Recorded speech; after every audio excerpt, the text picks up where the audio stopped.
The door stayed locked. Sarah Mitchell stood in frozen mud, 3 boys behind her watching the storekeeper's hand flip the sign closed.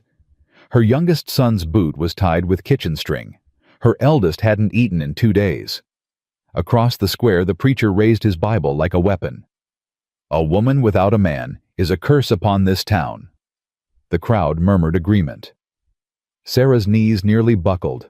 Then a voice low and steady cut through the cold air. "So do I, Reverend. Guess that makes 2 curses you'll have to live with." Before we begin, please subscribe and stay until the end of this story. Comment which city you're watching from. I want to see how far Sarah's journey reaches. Now let's go back to where it all started. The morning Sarah Mitchell's life shattered. For the second time, snow fell like ash over Mercy Creek, Montana. She stood outside Dalton's general store at dawn, her 3 sons pressed close against the February wind. Daniel was 12 shoulders already too broad for his threadbare coat. Jacob 9 clutched the coin purse, $4.30, everything they had left. Samuel the baby, at 6 years old, hadn't spoken since his father died 3 months ago. Through the frosted window, Sarah watched Dalton unlock the door for Mrs. Henderson. Saw him smile, saw him tip his hat, saw him hold the door wide. "Mama," Jacob whispered, "can we go in now?" Sarah's hand tightened on his shoulder. "Wait." The Reese brothers arrived next. Dalton laughed at something they said, waved them inside like old friends. Then came young Tom from the mill, barely 16, and Dalton clapped him on the back. Sarah counted to 10. Smoothed her skirt. It was clean, she'd made sure of that. Spent an hour brushing away every speck of dirt, every reminder that they lived 5 miles outside town in a cabin with gaps in the walls. She stepped forward. Dalton saw her through the glass. Their eyes met. His hand moved to the sign. Slow, deliberate. He flipped it closed. "Mama," Daniel's voice cracked. "Why?" "Hush now." But Samuel had already seen. His small hand slipped from hers, and Sarah watched something die in his eyes. The same thing that had died when they'd lowered his father into frozen ground, when the coffin hit bottom, and Samuel's mouth had opened, but no sound came out. "Please." Sarah knocked on the glass. "Mr. Dalton, I just need flour, salt. I have money." Dalton turned his back. Inside the store, Mrs. Henderson stared. The Reese brothers whispered. Young Tom looked at his feet. "I have money." Sarah's voice rose cracked. She hated the desperation in it, hated that her sons heard her beg. "I can pay." Dalton walked to the back of the store and disappeared behind a curtain. Jacob's hand trembled on the coin purse. "Mama, what do we do?" Sarah didn't answer. Couldn't. Because across the square, the church bells started ringing, and she knew what came next. "Come on, boys." She turned away from the store spine, straight head high. She'd be damned if these people saw her cry. But then Samuel stumbled. The kitchen string holding his boot together had come loose, and the sole flapped open against the mud. Sarah knelt, her knees sinking into frozen slush that soaked through her skirt. Her fingers were too cold, too stiff. The string kept slipping. "Here." Daniel crouched beside her, his larger hands taking over. "I got it, Mama." While he worked, Sarah looked up. The church steps were filling with people. Sunday service. Everyone in their pressed clothes, their polished boots, their certainty that God loved them more than he loved a widow and her boys. Reverend Clayton stood at the top of the steps, Bible under one arm.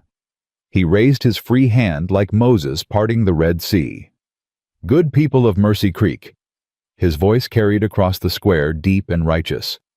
"There are those among us who defy the natural order." Sarah's stomach dropped. A woman without a man's guidance is a danger to herself and her children. The Lord himself commands that widows submit to the authority of the church, to the wisdom of righteous men. Daniel finished tying Samuel's boot. He stood, placed himself between his mother and the preacher. "Don't listen, Mama." But Sarah was already standing, already facing Clayton. She wouldn't give him her back.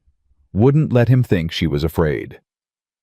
Sarah Mitchell's family, Clayton continued, his voice rising, is unwelcome in this house of God until she repents her obstinacy, until she accepts proper guidance.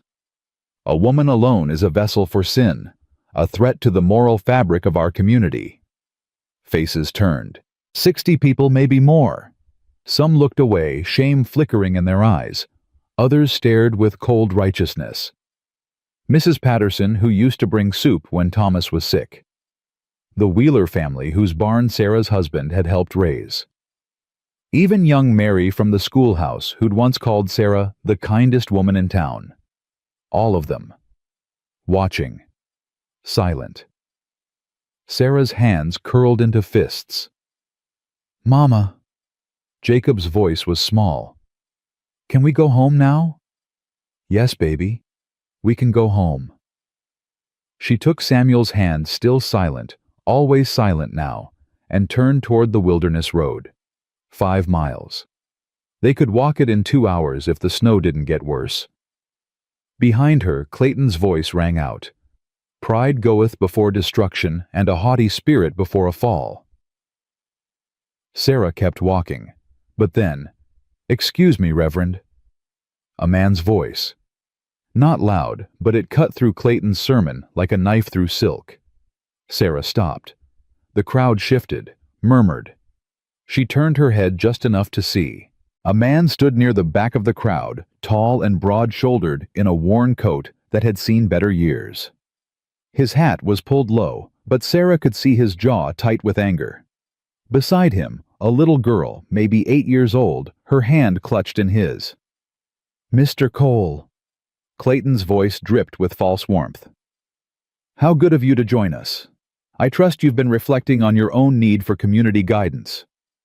"I've been reflecting," the man Cole said quietly, "on how Jesus treated widows and orphans." The crowd went silent. "Pretty sure he didn't lock them out of stores, didn't ban them from churches, didn't stand in fancy clothes and call them dangerous while their children went hungry." Clayton's face flushed red. "Mr. Cole, you are new to this town. You don't understand our ways. I understand a bully when I see one." Cole's voice stayed level, but his hands were fists at his sides, knuckles white. "And I understand that any man who'd weaponize God's word to hurt a woman and her boys ain't worth the spit to shine his boots." "How dare you?" Clayton stepped down one stair. "I am a man of God. I speak with his authority." "Then God's got worse taste in representatives than I thought." Someone in the crowd gasped. Sarah couldn't move, couldn't breathe. Cole looked at her then. Really looked. Their eyes met across the square. In that moment, Sarah saw something she recognized. Not pity, not charity. Recognition. Like two people drowning in the same river catching sight of each other in the current. "Mrs. Mitchell," Cole called out, his voice carrying. "I don't know you. Don't know your story. But I know hunger when I see it, and I know cruelty dressed up as righteousness." He stepped forward. The crowd parted. "I got a wagon, I got supplies, and I got no patience for men who hide behind God to justify their meanness." He tipped his hat to her. "If you'll accept help from a stranger, I'd be honored to offer it." Sarah's throat closed. "I don't need charity." "Good. Neither do I." Cole's eyes never left hers. "I'm offering trade. Your land needs work before spring. I need work. Your boys can learn while we build. Fair exchange. No debt, no obligation." Behind him, the little girl tugged his sleeve. "Papa, are we helping them?" "Yes, Emma, we are." "Good." The child's voice was bright clear. "Mama always said we help people when they're hurting." Cole's jaw tightened at the mention of his wife, but he nodded. Clayton descended another step. "Mr. Cole, if you persist in this defiance, you will find yourself as unwelcome as Mrs. Mitchell. Your daughter will be." "So do I, Reverend." Cole's voice dropped to something dangerous. "Guess that makes 2 curses you'll have to live with." He turned his back on the preacher. walked toward Sarah. "Ma'am." He stopped a respectful distance away. "Name's Wyatt Cole.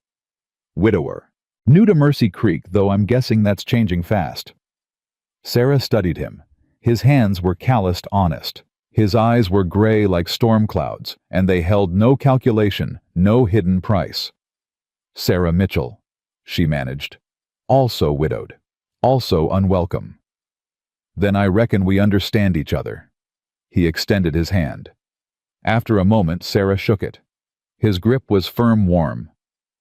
"I got a wagon back at my place," Wyatt said. "Flour, salt, dried meat. Enough to see you through a few weeks. And timber, I've been meaning to build something, just wasn't sure what. Figured your land could use a barn." "I can't pay you." "Didn't ask you to. Asked if you'd let me work." His eyes flicked to her boys. "And if they'd like to learn." Daniel stepped forward, chin raised. "What kind of work?" "Carpentry. Foundation to roof. Hard work, honest work." Wyatt met the boy's eyes with respect. "You got the shoulders for it." Daniel's chest swelled slightly. Sarah saw it, the hunger for someone to see him as more than a burden, more than a mouth to feed.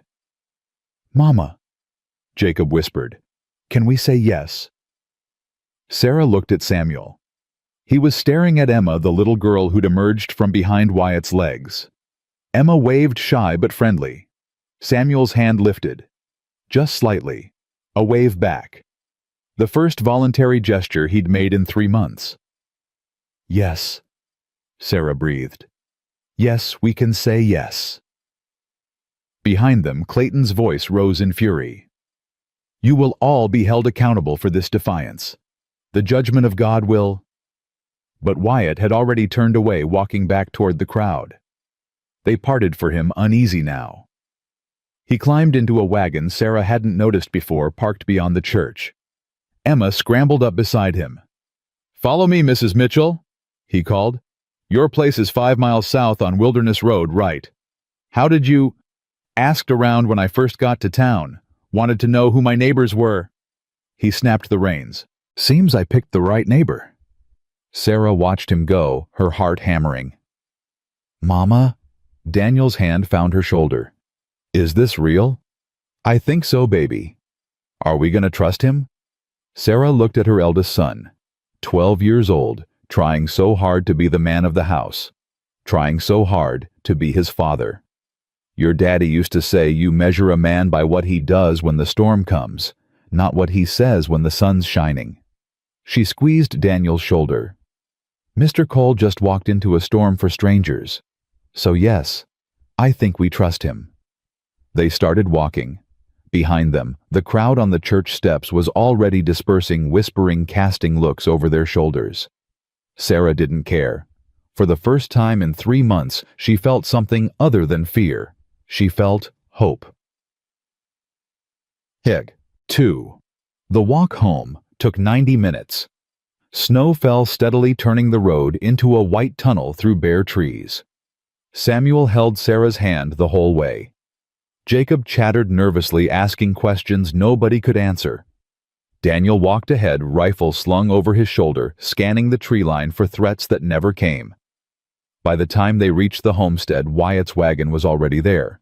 He'd unhitched his horse and was unloading supplies: flour sacks, salt-dried pork, a crate of canned goods, timber planks, a box of tools. "Papa's fast," Emma said, appearing from behind the wagon. She smiled at Samuel. "Do you like building things?"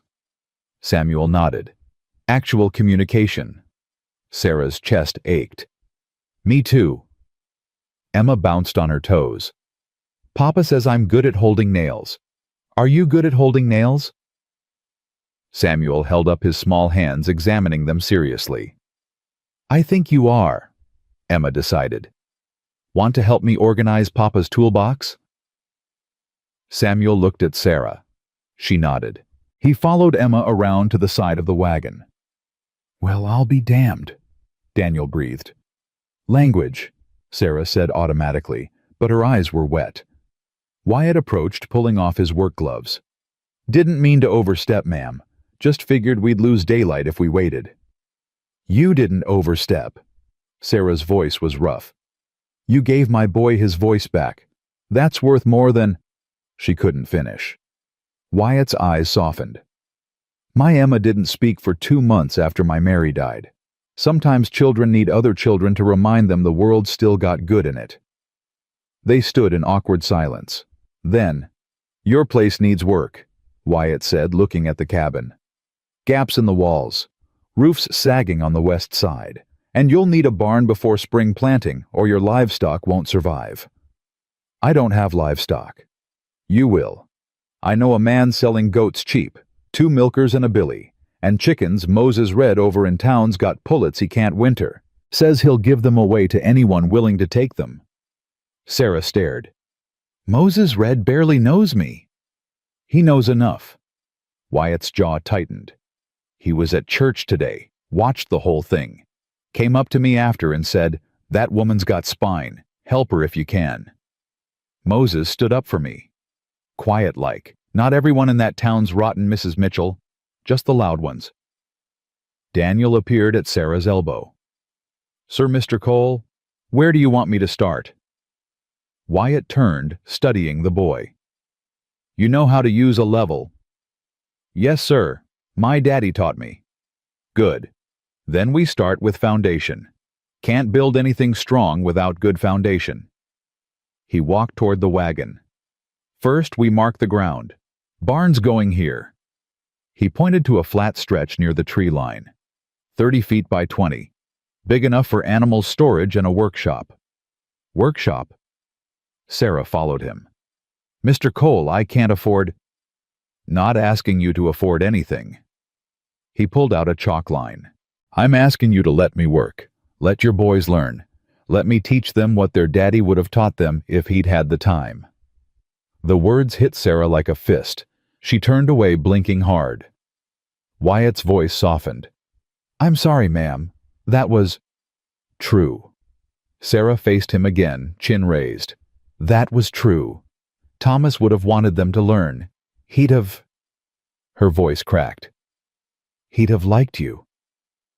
Something passed between them. Understanding, maybe. Or recognition that they were both stumbling through grief, trying to raise children in the ruins of their losses. Mama... Jacob ran up breathless. Emma says they're gonna teach us carpentry. Real carpentry. Can I help? May I help? Sarah corrected automatically. May I? She looked at Wyatt. He nodded. Yes, baby, you may help. By afternoon, the foundation was marked. Wyatt taught Daniel how to use a plumb line, how to check corners for square, how to dig post holes in frozen ground without breaking your back. Jacob and Emma hauled smaller stones for the foundation, making it a game who could find the flattest rock, the roundest, the one that looked most like a face.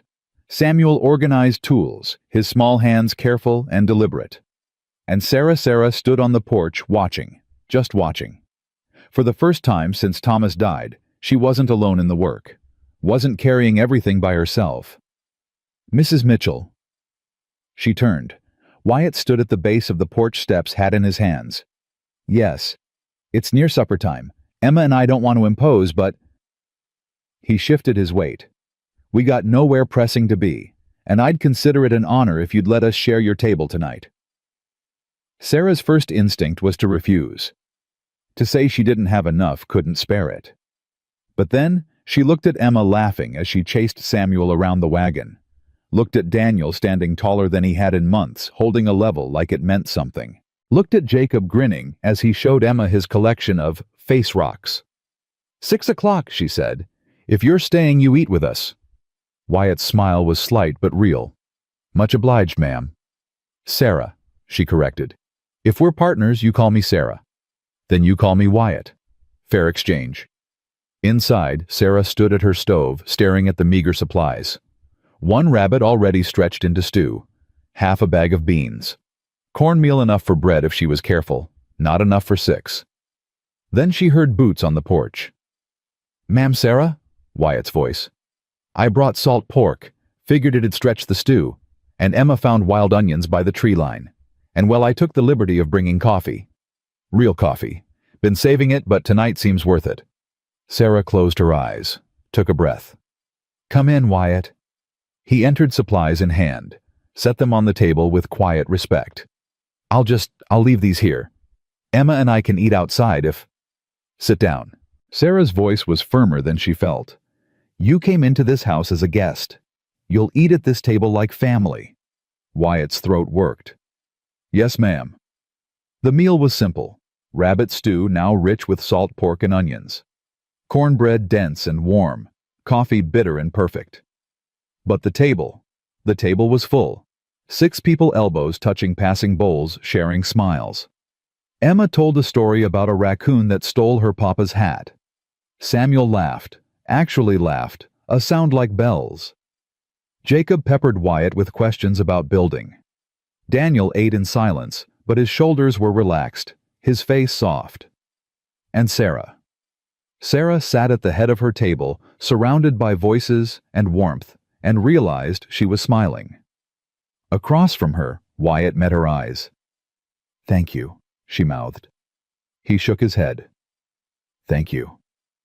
After supper, while Sarah and Emma washed dishes, the men Daniel was a man, now Sarah realized, stood outside looking at the stars. You ever built anything big? Daniel asked Wyatt.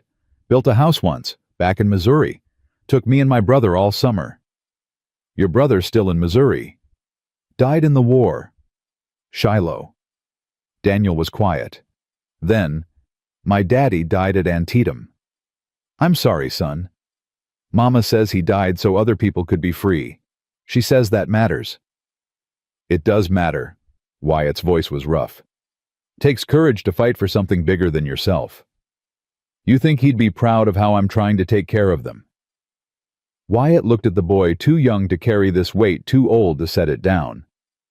I think he'd be proud you're still standing. That's all any father wants for his son, to stand when the world tries to knock you down. Daniel's eyes filled. He turned away, swiping at his face. Wyatt pretended not to notice. Inside, Emma helped Samuel line up wooden spoons by size. Sarah watched them from the corner of her eye. Your papa's a good man, she said quietly. Emma nodded. He cries sometimes, at night, when he thinks I'm asleep. He misses Mama. Sarah's chest ached. I know that feeling. Do you cry too? Sometimes. Papa says it's okay to cry. He says it means you loved someone enough to miss them. Emma looked up, her eyes too wise for 8 years old. Do you think my mama and your husband are friends in heaven? Sarah's breath caught. I think they might be. Good, Emma smiled. Then they're not lonely. At the door, Wyatt gathered Emma's coat. We should head back. Don't want to overstay. Where are you staying? Sarah asked. Got a room above the livery in town. It's 5 miles in the dark with a child. Sarah crossed her arms. The barn's not finished, but we've got floor space by the fire. You're welcome to stay. Wyatt hesitated. It's practical, Sarah pressed. We start work at dawn. Makes no sense to ride back and forth. Mama's right, Daniel said. It's just practical. Wyatt looked at Emma. She nodded eagerly. All right then. Much obliged. They made pallets by the fire. The cabin was small, crowded, but warm. Sarah gave Emma and Wyatt the blankets that had been Thomas's. In the darkness, lying awake, Sarah listened to the sounds of breathing around her. 5 other people safe under her roof. She hadn't felt this safe in months. Across the room, Wyatt lay awake, too, staring at the ceiling. Emma was curled against his side, already asleep. He thought of Mary. Wondered if she'd approve of this.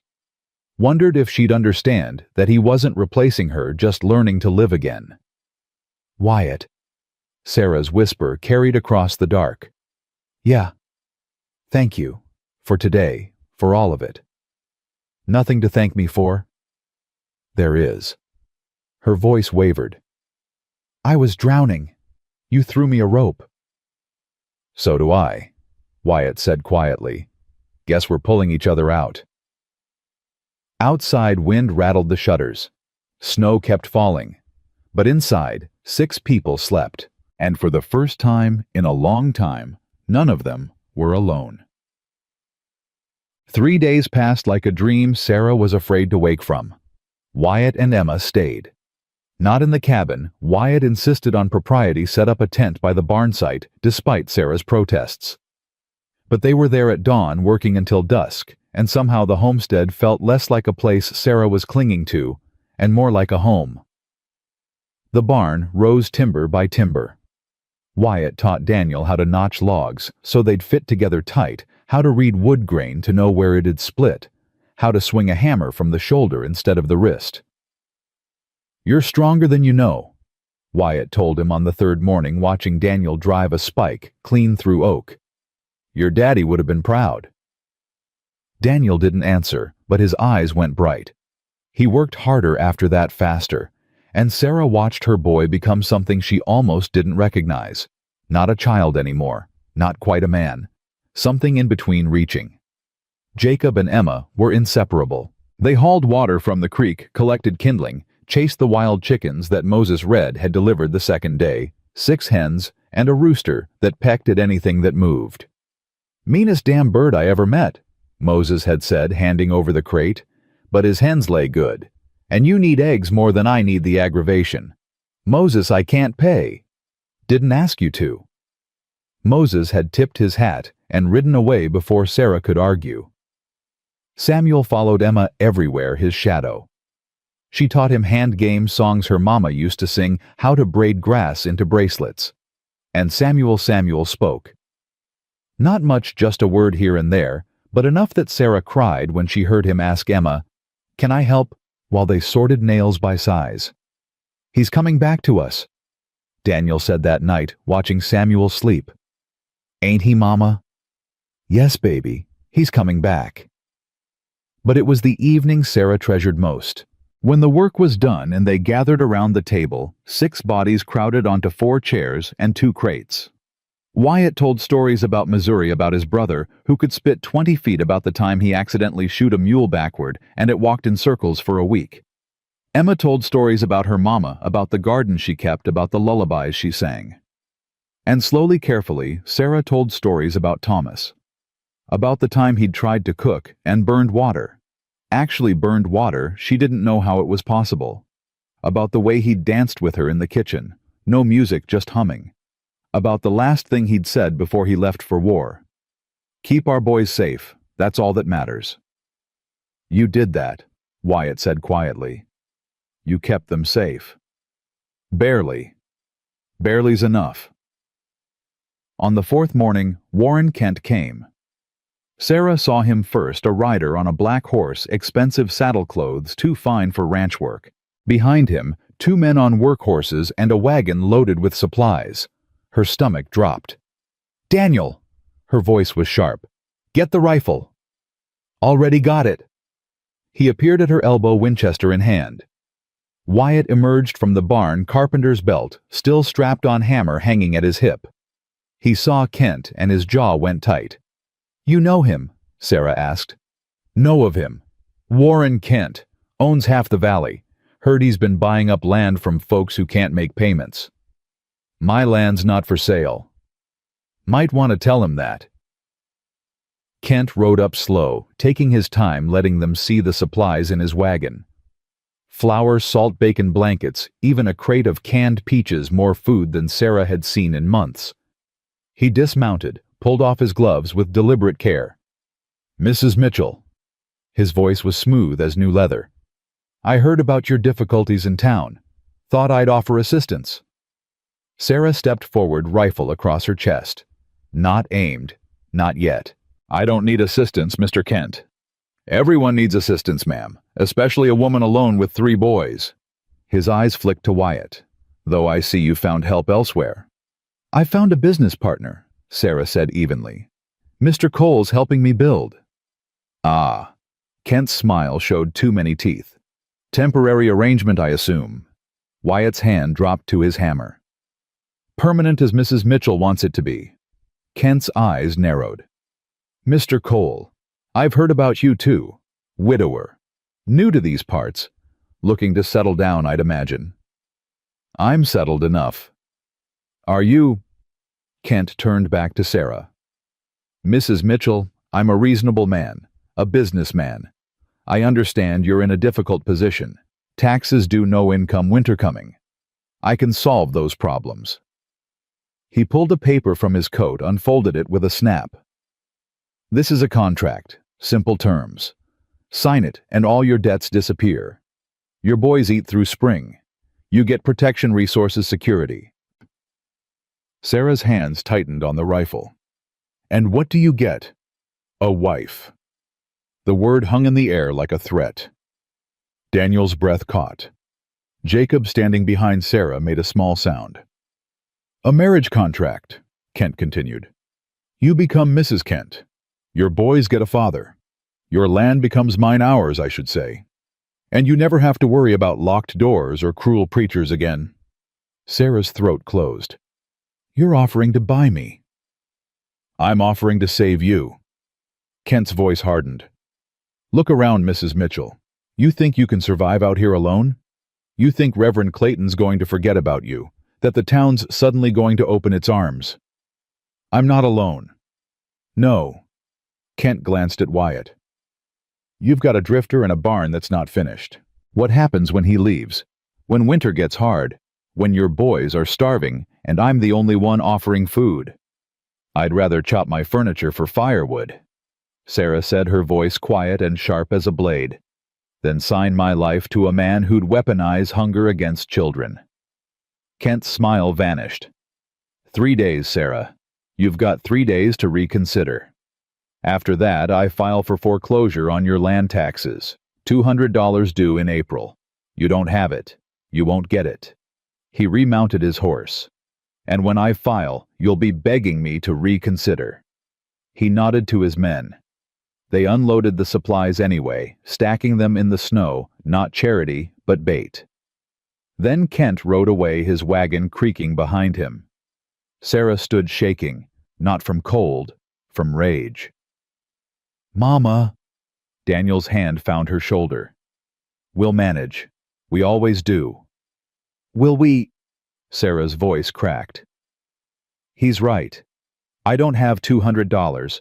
I don't have $20. I don't have... You've got us. Wyatt stepped closer. You've got me and Daniel and these boys, and you've got spine enough for 10 people.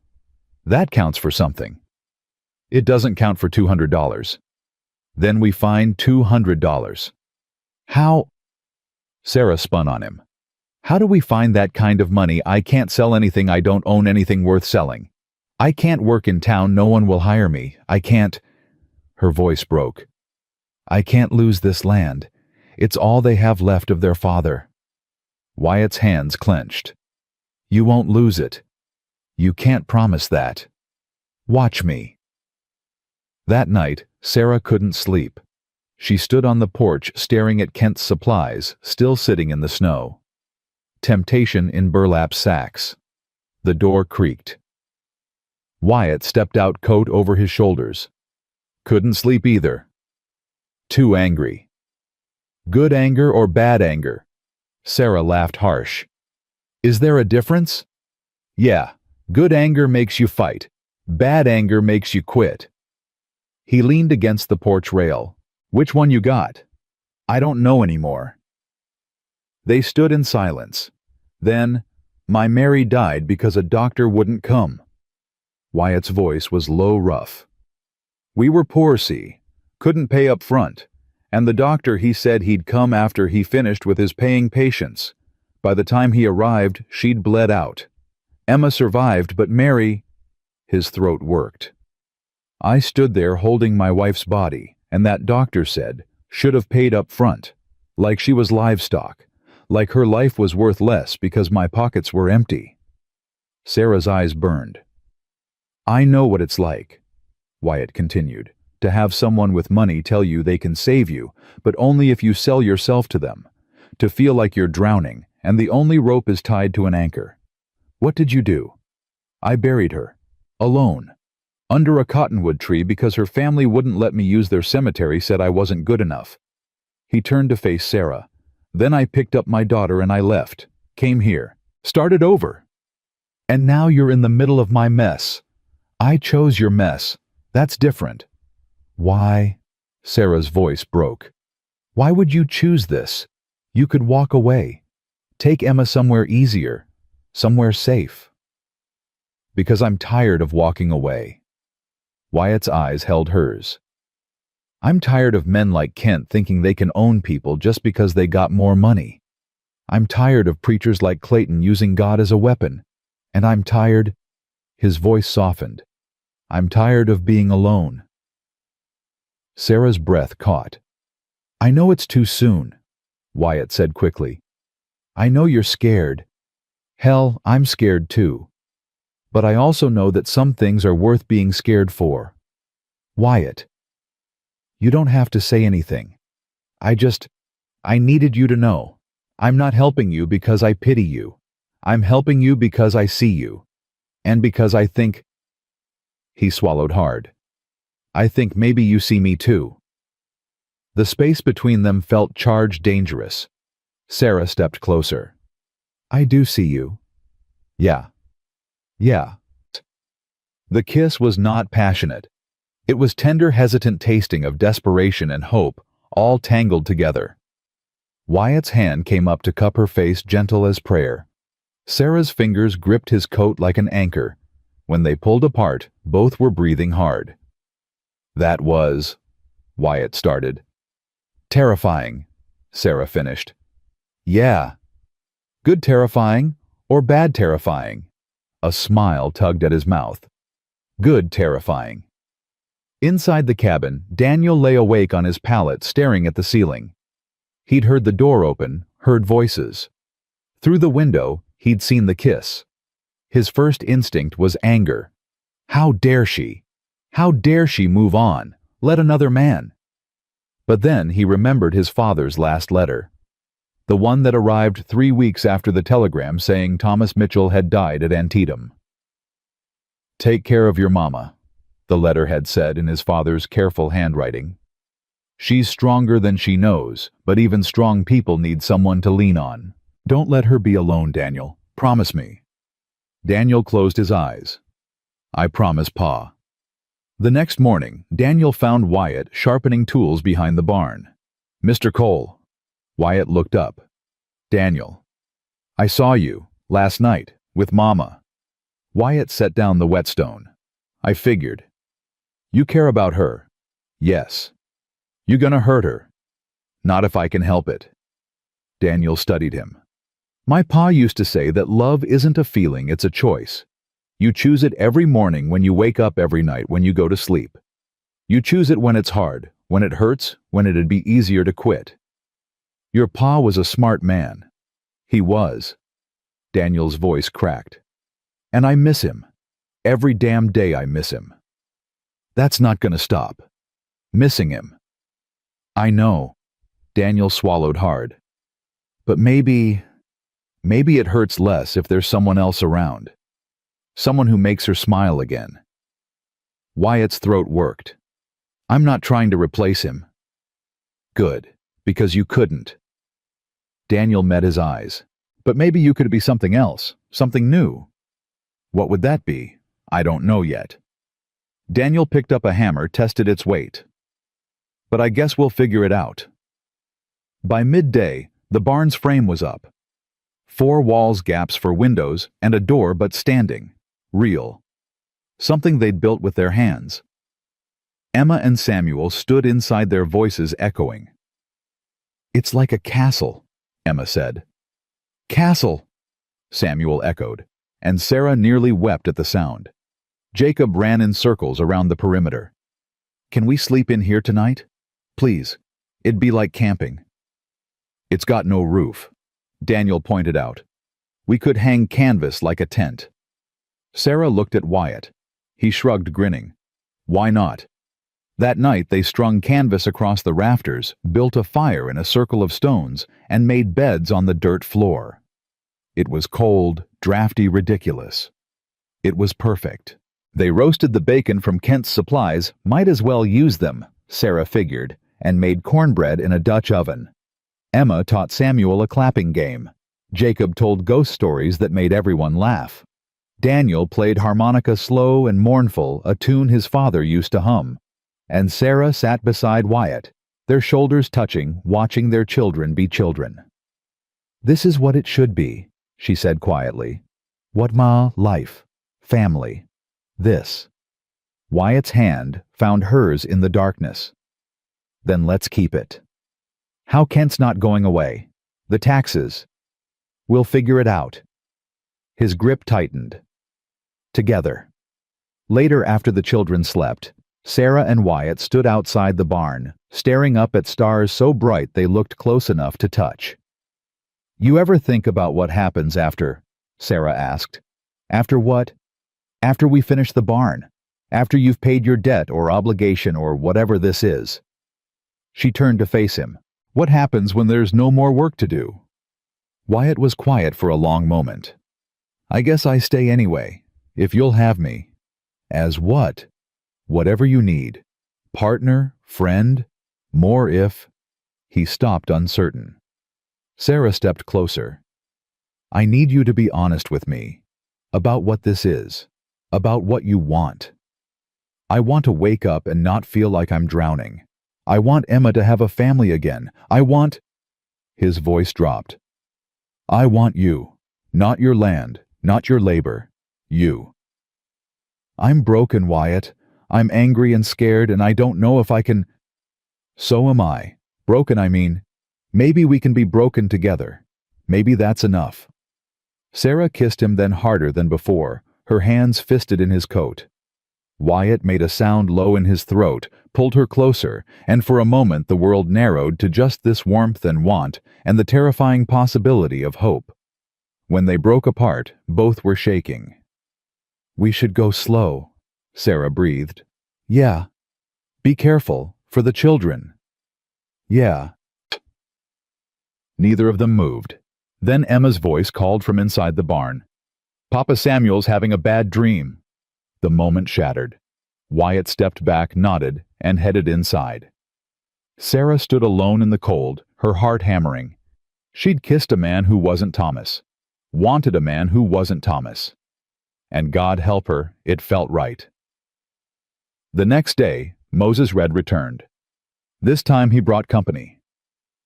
"Mrs. Mitchell," Moses called from his wagon. "Got some folks want to help." Behind him, 3 more wagons. Sarah recognized some of the faces, the storekeeper's daughter, pale and nervous. Tom from the mill, looking defiant.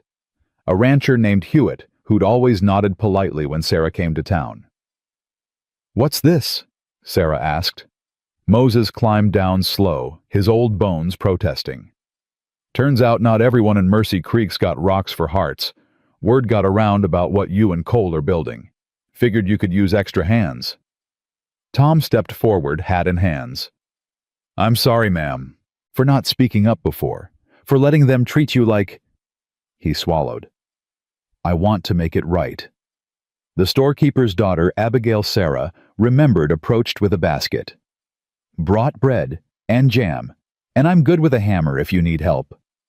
One by one they came forward, offering tools, supplies, labor. Not charity. Something better. Community. Daniel watched from the barn, arms crossed. "They ignored us for months. Now they want to help." "Better late than never," Wyatt said quietly. "People do the right thing in their own time. All we can do is accept when they finally do." "You really believe that?" "I have to. Otherwise, what's the point of forgiving anyone?" By noon 12, people were working. The barn went from frame to structure. Walls were raised, windows cut, a roof begun. Moses worked alongside Wyatt, the 2 men falling into the easy rhythm of experienced builders. "You're good at this," Moses observed. "Had practice." "Where you from, Cole?" "Missouri." "You?" "Virginia originally. Moved west after the war." Moses hammered a nail, his hands still strong despite his age. "Lost my son at Petersburg. Wife couldn't stand the grief. Left me." He shrugged. Been alone since. You're not alone now. Moses smiled, sad and warm. No, I suppose I'm not.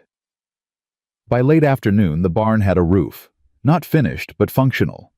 And sitting on the new porch Hewitt had insisted on building, Sarah watched her land transform. It's beautiful, Abigail said, sitting beside her. What you're building here? It's just a barn. No. Abigail shook her head. It's more than that. It's proof that we don't have to stay broken just because someone broke us. Sarah's eyes filled. Is that why you came, to fix yourself? Maybe. Or maybe I came because you reminded me that being kind isn't weakness. It's the bravest thing we can do. That evening they shared a meal. 13 people crowded around makeshift tables, planks on sawhorses, eating stew and cornbread and laughing. Real laughter, the kind that comes from shared work and shared purpose. Kent's foreman rode past on the road, slowed his horse, stared at the crowd, at Wyatt directing workers, at Sarah, standing tall and unafraid. Then he spurred away fast. That's not good, Moses muttered. No, Wyatt agreed. That's not good at all. By sunset, the volunteers had left, promising to return tomorrow. The barn stood silhouetted against the orange sky, solid and real. Sarah stood inside, running her hand along a beam Daniel had notched himself. We did it, she whispered. We actually did it. We're not finished, Wyatt said from the doorway. Close enough. He stepped inside, his footsteps echoing. Sarah, about Kent. I know, he's not going to let this go. No, he's not. Men like him, they don't forgive defiance. So what do we do? Wyatt was quiet. Then, we stand, together, whatever comes. And if standing's not enough, then we stand anyway, because that's all we can control, how we face the storm, not whether it comes. Sarah turned to him. I'm tired of storms. I know.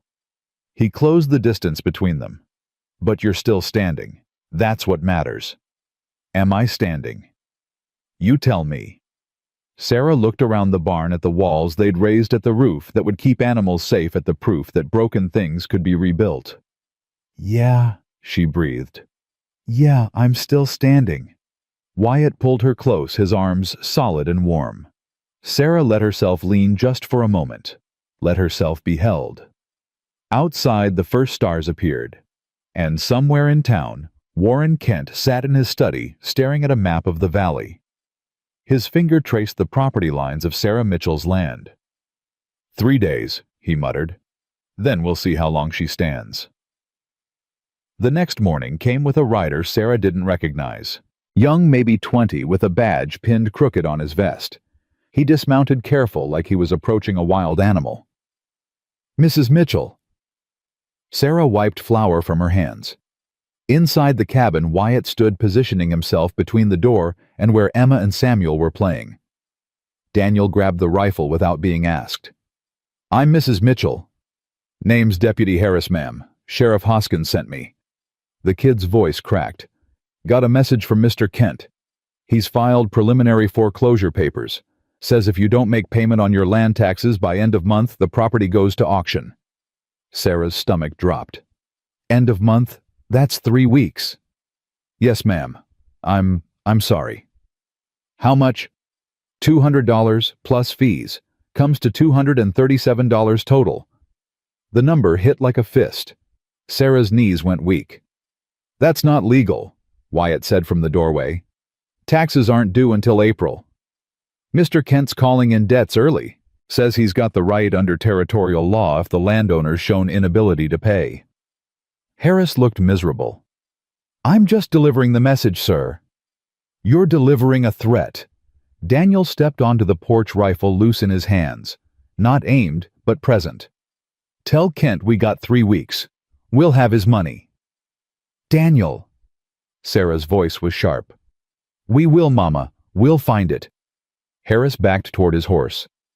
I'll tell the sheriff you got the message. I'm real sorry, ma'am. This don't sit right with me, but I'm just doing my job.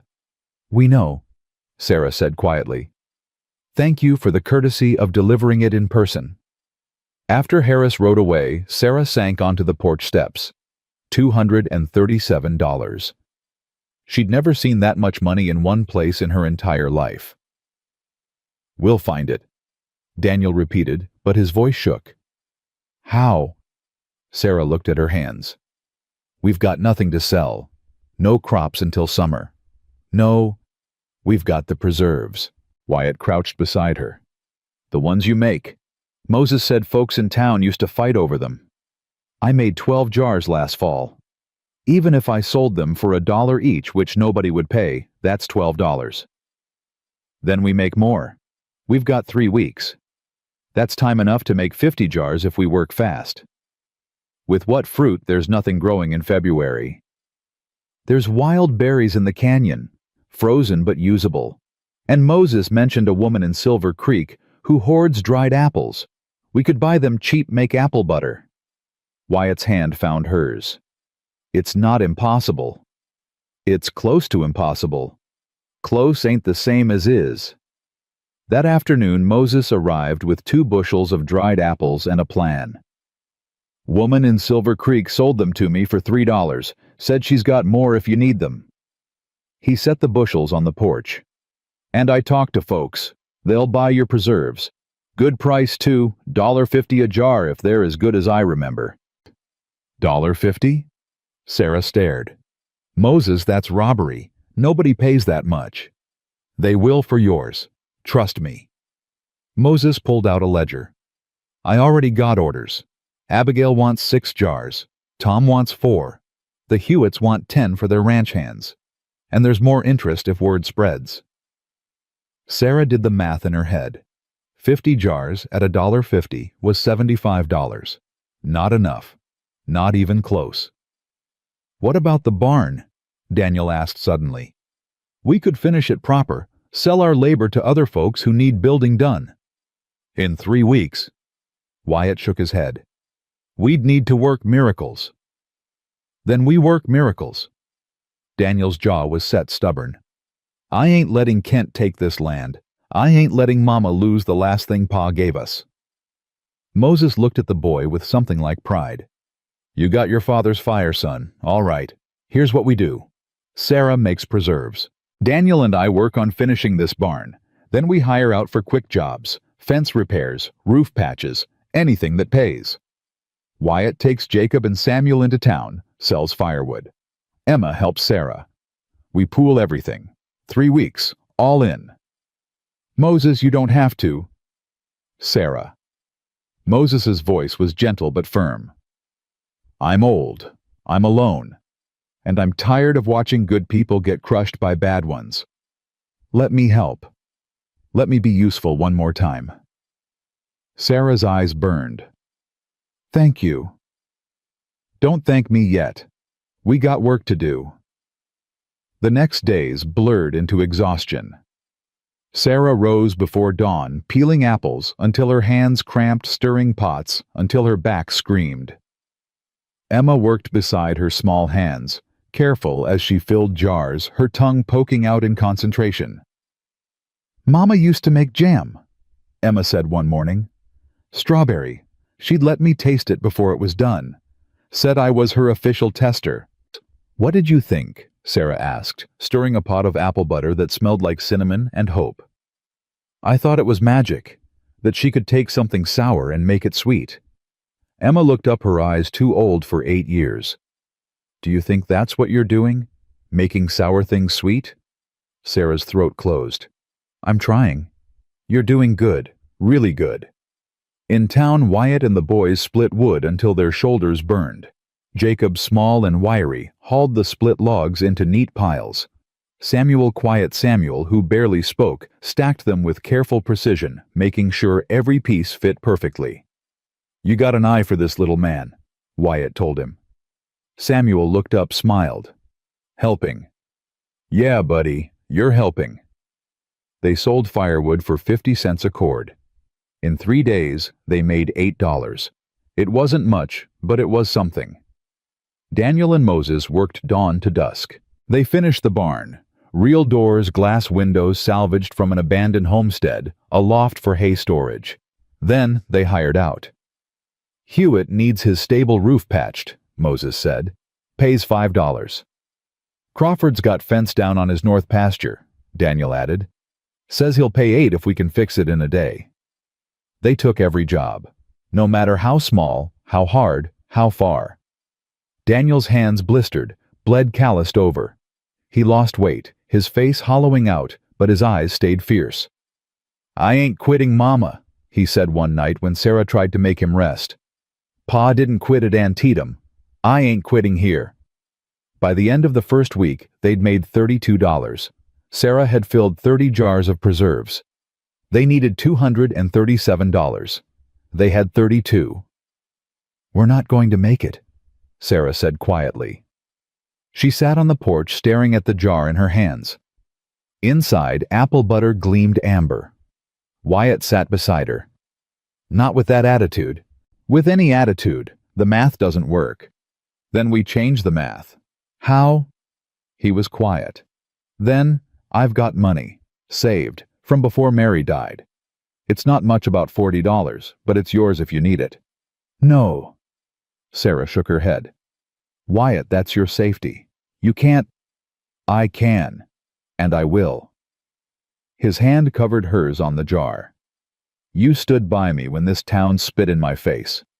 You welcomed me and Emma when we had nothing. You think I'm going to sit back and watch you lose everything? It's not your fight. Yes, it is. Because you're... He stopped, swallowed hard. Because I love you. There. I said it. I love you, and I love those boys, and I'll be damned if I let Kent win. Sarah couldn't breathe. You love me. Yeah, I do. I know it's too soon. I know it's complicated. I know.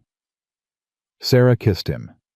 Hard, desperate tasting of cinnamon and salt from tears she hadn't realized were falling. I love you too. She breathed against his mouth.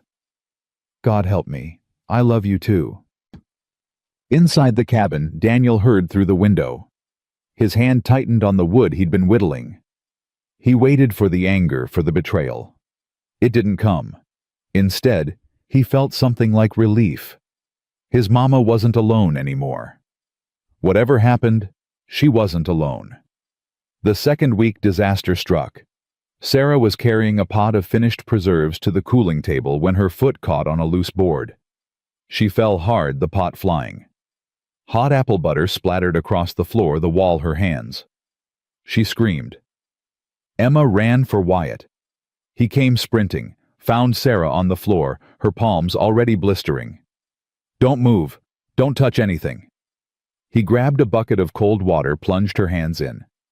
Emma, get the salve from my pack. Daniel, clean cloth. Now. The preserves? Sarah gasped through the pain. A whole batch. Ruined. Forget the preserves. Your hands. I need my hands to make more. But when Wyatt pulled them from the water, the damage was clear. Second-degree burns across both palms. Sarah wouldn't be stirring pots for days, maybe longer.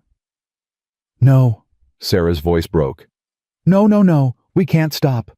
We need you to heal, Wyatt said firmly. Emma can stir. I can stir. We'll manage. But Emma was 8. Her arms weren't strong enough for the heavy pots, and Wyatt had to keep working with the boys. They needed every dollar from their labor. I'll do it, Daniel said from the doorway. Daniel, you're already working 16 hours a day. So I'll work 18. Moses can handle the small jobs alone for a few days. I'll stay here, make preserves, help Emma. He knelt beside his mother. We don't quit, Mama. Remember, we don't quit. So Daniel became a preserve maker. His large hands, built for carpentry, learned the delicate work of peeling fruit, adjusting heat, testing consistency. He burned the first batch. The second came out too thin. By the third, he was getting it. Emma worked beside him, chattering to fill the silence. You're good at this, she told him on the 4th day. Better than me. Nah, you're better at the jars. Your hands are smaller. Fit in easier. We make a good team. Daniel smiled despite his exhaustion. Yeah, we do. By week two's end, they'd made 60 jars total. Moses had sold 47 for $1.50 each. $70.50. Add the firewood money, the construction jobs. Wyatt's $40, they had $153. They needed $237. They were still $84 short, with 1 week left. Sarah sat at the table, head in her hands, doing math that wouldn't work no matter how she calculated. "We can't do it," she whispered. "Even if we sell every jar, work every job, we're still short." "Then we borrow," Moses said. "From who the bank won't lend to me. Kent controls half the businesses in town. From me." Moses pulled out a leather pouch. "I got savings. Not much, but enough. $85. Take it." "Moses, I can't." "You can, and you will, because that's what family does." He pressed the pouch into her burned hands. "You'll pay me back when you can, or you won't. Either way, this land stays yours." Sarah broke. Great heaving sobs that shook her whole body.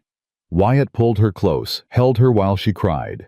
Daniel stood behind her, his hand on her shoulder. Jacob and Samuel pressed against her sides. Emma climbed into her lap. "We got you, Mama," Daniel said quietly. "We all got you." The next morning they rode into town. All of them, Sarah with her bandaged hands, Wyatt driving the wagon, the children in back, Moses on his old mare. Sheriff Hoskins met them at his office. Warren Kent stood beside him, smiling that snake oil smile. "Mrs. Mitchell, I wasn't expecting you for another week." "I'm making my payment now." Sarah set the leather pouch on Hoskins' desk. "Counted out the bills. $237. Exact." Kent's smile faltered. "Where did you—" "Honest work, Mr. Kent. Something you wouldn't know about." "Now, Mrs. Mitchell." "Sheriff." Sarah ignored Kent. "I'm current on my taxes. Paid in full. I want a receipt, signed and witnessed." Hoskins looked at Kent. Kent's jaw worked. "Count it," Hoskins said finally. He counted slow, deliberate. $237, exact. "It's all here," Hoskins said, sounding almost disappointed. "Then we're done." Sarah turned to leave. "For now," Kent said quietly. "But taxes come due again next year, Sarah, and the year after. How long can you keep this up?" Sarah stopped at the door. Turned. "Long as I have to, because that land is mine. My boys' inheritance from their father. And I'll die before I let you take it." Strong words. Let's see if you're still saying them come next February. Outside, Sarah's knees buckled. Wyatt caught her. "We did it," she breathed. "We actually did it." "Yeah." Wyatt kissed her forehead. "We did." They celebrated that night at the homestead. Moses brought a fiddle he'd kept hidden for years. Tom and Abigail came with fresh bread. The Hewitts brought a crate of apples, a gift not payment. "For next year's preserves," Mrs. Hewitt said with a wink. They danced in the barn. Moses played Daniel, clapped rhythm, and Wyatt spun Sarah until she was breathless and laughing. The children chased each other around the fire. Even Samuel shouted, actual shouting, loud and joyful. For one night, the world was good. But across town, Warren Kent sat in his study, staring at Sarah Mitchell's signed receipt. "She humiliated me," he said to his foreman Murphy. "Made me look weak." "What do you want to do about it?" Kent was quiet for a long time. Then, "The boy, Daniel.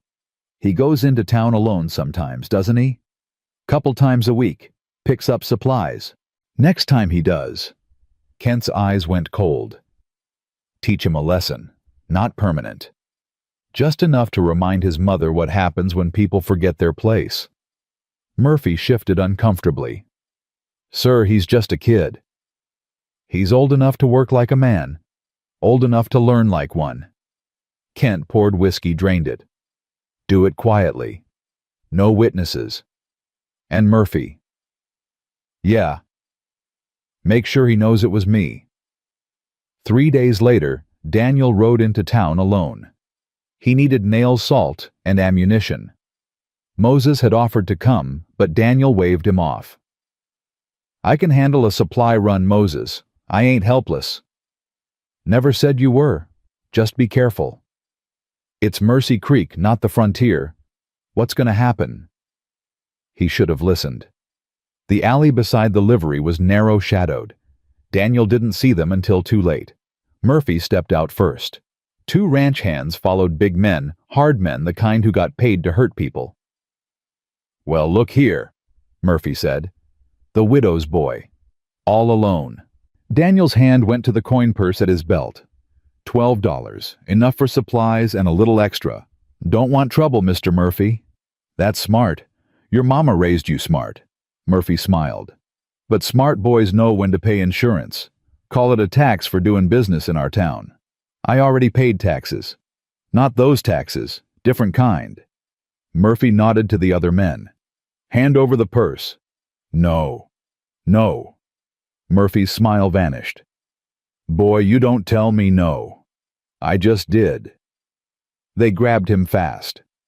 Daniel fought, landed 2 good punches before they pinned him against the wall. Murphy took the coin purse, hefted it. $12. Not bad. He leaned close. This is what happens when your mama forgets her place. Tell her Mr. Kent sends his regards. They didn't beat him badly. Just enough split lip, bruised ribs, torn shirt. Just enough to terrify a boy and humiliate a mother. Then they threw him in the mud and walked away laughing. Daniel lay there shaking, not from pain, from rage so hot he could barely breathe. He rode home slow. Every jolt sent fire through his ribs. By the time he reached the homestead, blood had dried on his face. Sarah saw him coming, ran. Daniel! Her hands flew over him, checking. What happened? Who did this? Murphy, Kent's foreman. Daniel's voice was flat. Took the money, all of it. I don't care about the money. Are you? They said to tell you. Daniel met her eyes. That this is what happens when you forget your place. Kent sent them Mama. He sent them to hurt me because you beat him. Sarah's world went red. Wyatt appeared, took one look at Daniel, and walked to the cabin. When he came back, his gun belt was strapped on. The first time Sarah had seen him wear it. Wyatt, no. They beat a child. Your child. And if you shoot them, they'll hang you. Then what? Emma loses you. My boys lose you. I lose you. Sarah grabbed his arm. Please, don't give them that power. Then what do we do? Let them get away with it. We stand. Sarah's voice shook with fury, but she held firm. We stand and we show them that we don't break. That's how we win. Wyatt stood rigid, hands clenched. Then slowly, so slowly, he unbuckled the gun belt. This ain't over. No. Sarah agreed. It's not. That night, Warren Kent called a town meeting. The church was packed, 60 people, maybe more. Sarah and Wyatt stood at the back, Daniel between them, despite his injuries. Good people of Mercy Creek. Kent began from the pulpit. He'd replaced Clayton, Sarah realized. The preacher sat in the front pew, diminished. We must address the moral decay infecting our community. Here it comes, Sarah thought. A woman living unwed with a man. Children exposed to immorality. Violence in our streets. Kent's eyes found Daniel. As innocent businessmen are attacked by delinquent boys. The crowd murmured. I propose we take action. For the children's sake, the Mitchell boys should be placed under proper guardianship. Civilized homes. And Sarah Mitchell, he paused for effect, should be required to demonstrate fitness as a mother or forfeit custody. The room exploded, shouting, accusations. Sarah couldn't move, couldn't breathe. They were trying to take her boys. Moses struggled to his feet. This is insanity. You beat a child, and now you claim he's dangerous. Sit down, old man, someone shouted. I'll do no such thing. That woman's got more spine than this whole town combined, and you're crucifying her for it. She's living in sin. She's surviving. There's a difference. Reverend Clayton rose. cleared his throat. The room quieted. "I must confess," Clayton said slowly, "that I have been wrong." Every head turned. I stood in this pulpit and condemned Sarah Mitchell, called her obstinate, dangerous, a threat to our moral order. Clayton's voice cracked. "I was a coward and a bully, and I am deeply, profoundly sorry." The silence was absolute. "Mrs. Mitchell has shown more Christian charity than I ever have. She worked herself to exhaustion to keep her land. She accepted help with grace, and when her enemies tried to destroy her..." He looked at Kent. "She chose mercy over vengeance. That is faith. That is righteousness. And I was too blind to see it." He turned to the congregation. "If we continue this persecution, we are no better than Pharisees. We are hypocrites using God's name to justify cruelty." Kent's face went purple. "Reverend, you forget yourself." "No, I'm remembering myself, for the first time in years." Clayton stepped down from the pulpit, walked to where Sarah stood, extended his hand. "I am so very sorry. Please forgive me." Sarah stared at his hand. Every instinct screamed to refuse, to make him suffer like he'd made her suffer. But then Samuel slipped his hand into hers. Emma did the same on the other side. "Mama says forgiveness is hard," Emma whispered, "but it's important." Sarah took Clayton's hand. "I forgive you." The Reverend's eyes filled. "Thank you." One by one others stood. Abigail, Tom, the Hewitts, Moses, a dozen people, then 24. "I stand with Sarah Mitchell," Tom said. "So do I," Abigail added. "And I." Moses called. The tide was turning. Kent saw it. "You're all fools. She's bewitched you. She—" "Enough." Sheriff Hoskins stood. "Mr. Kent, I think you should leave." "I own half this town.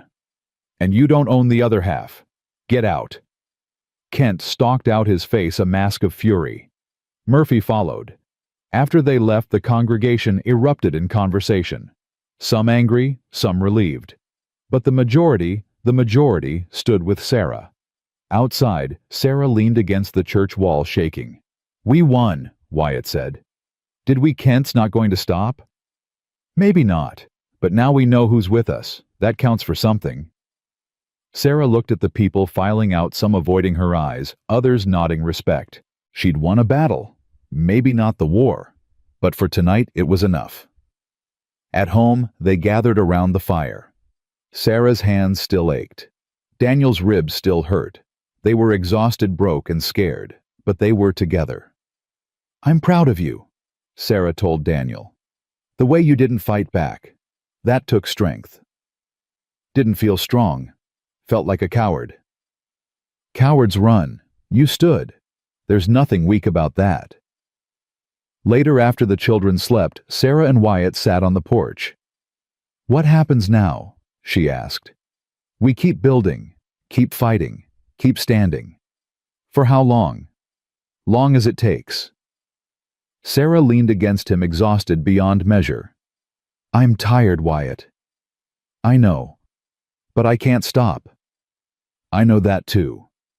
He kissed the top of her head. "Good thing you don't have to do it alone." Above them, stars wheeled across the sky, indifferent and eternal. And inside the cabin, 6 people slept. Broken maybe, but undefeated. Spring came slow to Montana, teasing warmth one day and freezing the next. Sarah's hands healed enough to work again, though the scars remained pink and tight across her palms, a reminder of what they'd survived. The barn stood finished. Red paint gleamed in the April sun, a gift from Moses, who'd found 3 cans in an abandoned homestead. Daniel had insisted on painting it himself, every stroke deliberate, claiming the structure as theirs. "It's beautiful," Sarah said, watching him work. "It's permanent." Daniel climbed down the ladder, paint-flecked and proud. "Kent can't take what we built with our own hands." But Sarah knew better. Kent could take anything. The question was, when, not if. The answer came on a Tuesday morning when the sky turned wrong. Wyatt stepped outside first, coffee in hand. The air tasted metallic heavy. Birds had gone silent. The horizon glowed in ugly green-black clouds roiling like something alive. "Sarah." His voice was tight. "Get the children inside, now." She appeared in the doorway, saw the sky. Her stomach dropped. "Twister. Big one, maybe two. Heading for the valley." Within minutes, the wind picked up. Not gradual, sudden, violent ripping at the barn door. Samuel started crying. Emma clutched her father's leg. "The cellar," Sarah said. "Everyone to the cellar." "There is no cellar, Mama," Jacob said, voice high with fear. "Then the barn, the foundation solid. Get in the southwest corner away from the door." Sarah grabbed supplies blankets, water the rifle. "Move!" They ran. Halfway across the yard, a rider appeared on the road. Not just 1-3. Sheriff Hoskins in front, his badge catching the sickly light. "Mrs. Mitchell," Hoskins shouted over the wind. "We need every able body. Kent's ranch is in the path. Women and children to the churchmen to help evacuate." Sarah's mind went blank. Kent. The man who'd tried to destroy her. Who'd sent men to beat her son. Who'd called her unfit, dangerous, a threat.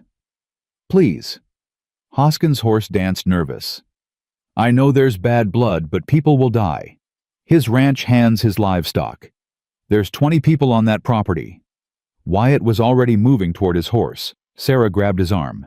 "You can't. After what he did to Daniel. I have to.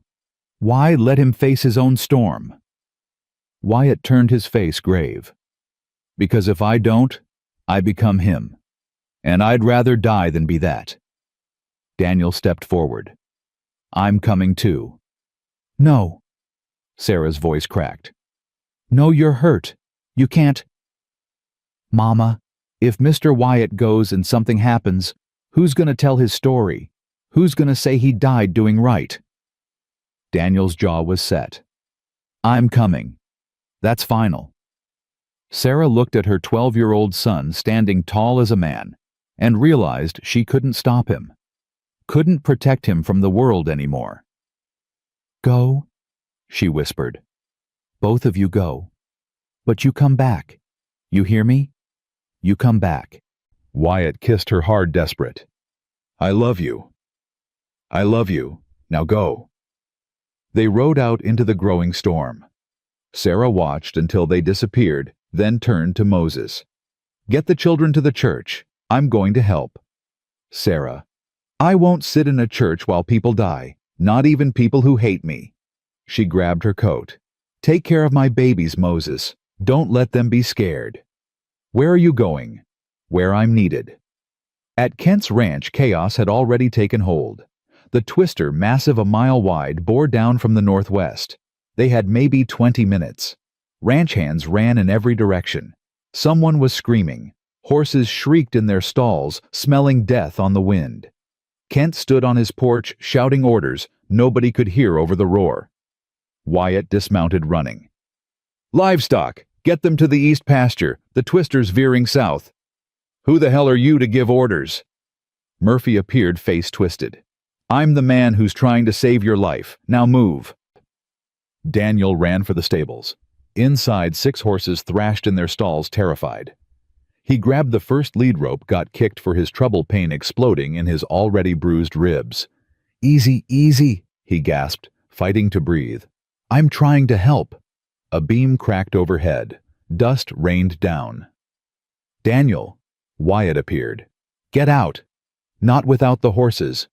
Together they freed 4 before the stable's roof started folding.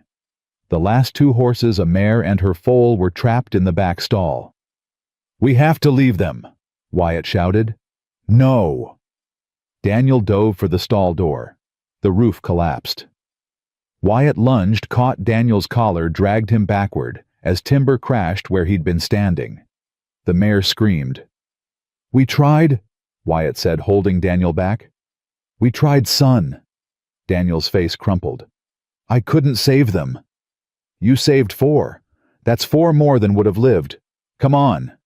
Outside, the world had gone dark. The twister was close now, so close the air pressure made their ears pop. Sarah appeared through the chaos, leading a line of children, ranch hands, kids, terrified and crying. "Sarah." Wyatt ran to her. "What are you doing here?" "Same as you. Where do we shelter?" "The main house, stone foundation. It's the only chance." They herded everyone inside. 23 people crammed into Kent's parlor, ranch hands, children, Kent himself. The windows exploded inward. Someone screamed, "Get away from the glass!" Sarah pushed children behind furniture. "Cover your heads!" The twister hit like God's own fist. The world became noise, shrieking, tearing the house, groaning under pressure it was never meant to bear. A child wailed. Someone prayed in Spanish. Wyatt covered Emma with his body. Sarah did the same with a boy she didn't know, just a kid maybe Samuel's age, shaking so hard his teeth chattered. "It's okay," she told him, knowing it was a lie. "It's okay, baby, I got you." The noise reached a pitch beyond sound, beyond bearing. Then silence. Not peace. The silence after violence, when the world's still deciding if it's going to keep turning. Wyatt lifted his head. "Everyone alive?" Groans. Coughs. But yes, everyone alive. They emerged into devastation. The ranch house stood barely. The stable was gone, completely gone, like it had never existed. The bunkhouse had lost its roof. Fences were scattered across 3 acres. And in the wreckage, the mare and her foal. Dead. Daniel stood over them, fists clenched, tears cutting tracks through the dust on his face. "I tried," he whispered. "Pa, I tried." Sarah pulled him close. "I know, baby. I know." Kent walked through his destroyed ranch like a man in a dream. His face was gray, aged 10 years in 10 minutes. "It's gone," he said. "Everything's gone." Murphy limped up, blood running from a cut on his forehead. "Sir, we need to start cleaning up. Salvage what we can." "Why?" Kent's voice was hollow. "What's the point?" "Sir, I built this place to matter, to be someone." Kent turned his eyes empty. "And it's all just gone. Meaningless." Sarah approached slowly. Kent saw her, and his face crumpled. "You came," he said, voice breaking. "After everything I did, you came. I came because people needed help, not for you." I know, I just..." He sank onto a broken beam. "Why? Why would you help me? I tried to destroy you, sent men to hurt your boy, called you unfit, dangerous."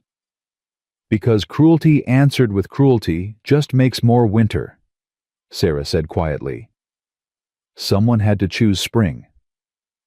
Kent stared at her. Then he dropped his face into his hands and wept. Around them, people worked. Wyatt organized the cleanup, sorting salvageable timber, rounding up scattered livestock, checking for injuries. Daniel worked beside him, silent and grim. Moses arrived with wagons from town. "Church is standing. We can shelter folks there until..." "My place," Sarah interrupted. "We've got the barn. It's got a roof aloft. Folks can stay there." "Sarah, that's..."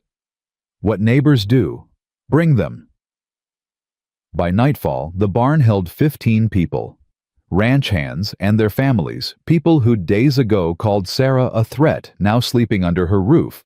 She moved among them with water blankets, quiet words. Emma helped her small hands gentle as she gave a cookie to a crying child. "You're very kind," the child's mother said. After how some of us treated you." "Children don't deserve to pay for adult mistakes," Sarah said simply. "They're safe here. That's what matters." In the corner, Kent sat alone. Wyatt approached, offered coffee. "I don't deserve it." "Probably not. Drink anyway." Kent took the cup, stared into it like it held answers. "I lost everything today. My ranch, my pride, my..." His voice cracked. "My sense that I mattered." "You matter," Wyatt said. "Just not the way you thought." "What's that mean?" "Means mattering ain't about how much land you own or how many people fear you. It's about what you do when someone needs help. About choosing kindness when cruelty's easier. Wyatt sat beside him. You got a chance now. To matter the right way. Kent was quiet for a long time. I don't know how. Start by apologizing. To Daniel. Daniel sat outside staring at the ruins of Kent's stable visible in the distance, the mare's body being pulled away by a wagon. I should have moved faster, he said when Kent approached. Should have been stronger, You should have been safe, Kent interrupted. A boy your age shouldn't have to risk his life for horses that weren't his, shouldn't have to be strong, you should get to be a child. Daniel looked up, surprise and suspicion warring in his face. I'm sorry, Kent said, for sending Murphy to hurt you, for threatening your mother, for all of it. I was wrong, deeply unforgivably wrong. Why should I believe you? You shouldn't, not yet. But maybe... Kent swallowed hard. Maybe I can earn it, over time, if you'll let me try. Daniel studied him, then stood, extended his hand. One chance, Mr. Kent. You waste it, we're done. One chance is more than I deserve. Kent shook his hand. Thank you.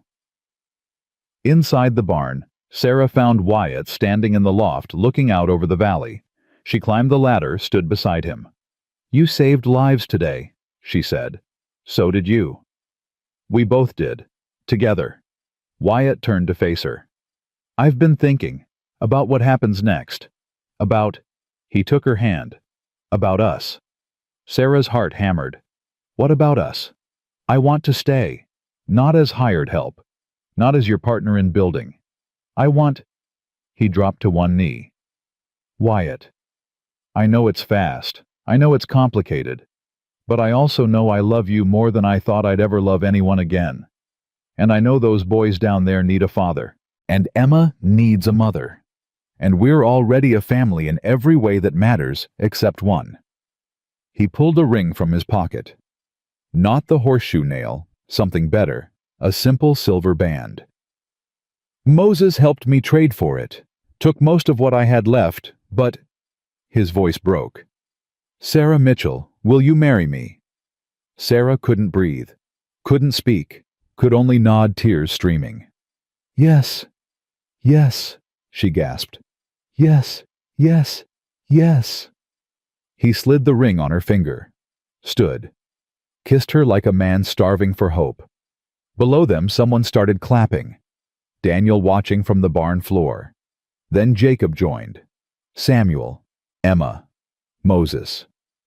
One by one, everyone in the barn clapped, some crying, most smiling. About damn time, Moses called up. Thought I'd have to knock your heads together. Sarah laughed through her tears. How long have you been planning this? Since the day I saw you standing in the church square, Wyatt said. Took me a while to work up the nerve. They climbed down to congratulations embraces. Emma launched herself at Sarah. Does this mean you're my mama now? If you'll have me? Yes. Emma squeezed tight. I always wanted a big family. Samuel tugged Sarah's skirt. Wyatt's my papa. Sarah knelt. If that's all right with you. Samuel looked at Wyatt, then nodded solemn. Okay. He's good. High praise, Wyatt said, scooping the boy up. I'll try to deserve it. Daniel stood apart, arms crossed. Not angry, processing. Sarah went to him. You okay with this? You love him? Yes. He loves you for real, not just for real. Daniel was quiet. Then, Pa's last letter said not to let you be alone. Said you'd need someone. He met her eyes. I think he'd approve. You think? Yeah, Wyatt's good people. He stood when others ran. That's what Pa always said mattered. Daniel's voice cracked. Just don't forget, Pa. Okay, don't forget we were his first. Sarah pulled him close. Never. Not ever. You boys will always be Thomas Mitchell's sons. Wyatt's not replacing him, he's just helping us carry what your father left behind." "Okay." Daniel hugged her tight. "Okay, Mama. I'm happy for you." That night, they gathered around the fire. 20 people, full bellies, despite slim rations, warm, despite the chill. Kent approached Sarah hesitantly. "Mrs. Mitchell." "Sarah. Sarah, I want to make amends. Real amends, not just words." He pulled out papers. "These are the foreclosure documents I filed. I'm tearing them up. Your land is yours, free and clear, and—" He swallowed hard. "I'm donating lumber for anyone who lost structures today. No charge, including materials to expand your barn if you need it." Sarah stared. "Why?" "Because you showed me what strength really looks like, and because I want to be better than I was." He extended his hand. "Truce." Sarah shook it. "Truce." Reverend Clayton stood. "If I may, I'd like to say something." The barn quieted. "Today we saw what this community can be. We saw Sarah Mitchell open her doors to people who'd shunned her. We saw Wyatt Cole risk his life for strangers. We saw children of supposed enemies playing together." His voice thickened. "This is what the good book actually teaches. Not judgment, not exclusion. Grace." "Amen," Moses said. "Amen," others echoed. "And I'd like to formally ask Sarah and Wyatt—" Clayton smiled. "When would you like to be married? Because I'd be honored to perform the ceremony." Sarah and Wyatt exchanged glances. "Sunday," Wyatt suggested. "Sunday." Sarah agreed. The barn erupted in celebration. Someone produced a fiddle. Moses played, and people danced, despite exhaustion, despite loss, despite everything. Emma and Samuel danced together, her teaching him steps. Jacob danced with Abigail's daughter. Daniel stood to the side, watching, almost smiling. Sarah and Wyatt danced slow, holding each other close. "You sure about this?" he asked. "About me. More sure than I've been about anything. Even with all the complications, the town, the history, especially with the complications." Sarah smiled. "Easy things don't matter as much. Hard things, things you have to fight for, those matter forever." "Then I guess we're forever." "Yeah, I guess we are." Outside, the night was clear. Stars bright enough to wish on. The twister had passed, leaving destruction, but also possibility, the chance to rebuild better, stronger together. In the barn, Murphy approached Daniel. "Kid, Murphy cleared his throat. "What I did, in the alley. That was wrong. Cowardly. You didn't deserve it. No, I didn't. I ain't asking forgiveness. Just wanted you to know I see it, what I did, and I'm sorry." Daniel studied him. "You work for Kent still?" "Yeah." "Then make sure he keeps his word. About the lumber, about the truce, about being better." "I will. You got my word." "Words are cheap. Actions matter." Murphy nodded slowly. "You're right. Actions matter. I'll prove it." Later, when most people slept, Sarah stood on the porch of the barn loft, looking out over her land. Behind her, Wyatt's arms wrapped around her waist. "What are you thinking?" he asked. "That a year ago I was alone, drowning, watching everything slip away. And now I've got you. Got Moses and the people from town. Got a barn full of folks who came together when it mattered." She leaned back against him. "Now I've got hope. Hope's a powerful thing. So's love." They stood in comfortable silence. Then, Sarah. "You awake?" Daniel's voice from below. "Yeah, baby, come up." He climbed the ladder, stood beside them. For a moment, 3 people looking at stars. "I've been thinking," Daniel said, "about what happens next, after you and Mr. Wyatt get married." "What about it? Will things change with us?" Wyatt turned to face him. "Daniel, I'm not trying to be your father. Thomas Mitchell was your father. I'm just a man who stood with us when nobody else would." Daniel finished. A man who loves my mama, who treats my brothers like they matter. He swallowed hard. I think maybe you could be something else. Not a replacement, just yours. Mine. Yeah. Our Wyatt. If that's okay. Wyatt's eyes burned. That's more than okay. His voice cracked. That's perfect. Daniel nodded, satisfied. Good. Then it's settled. You marry Mama on Sunday, and we're what, a family? A family, Sarah confirmed. All 6 of us. A family. Weird family. Best kind, Wyatt said. Daniel almost smiled. Yeah, best kind. He climbed back down, leaving Sarah and Wyatt alone again. He's a good kid, Wyatt said. He's had to grow up too fast. Maybe, but he's growing up strong, like his mama.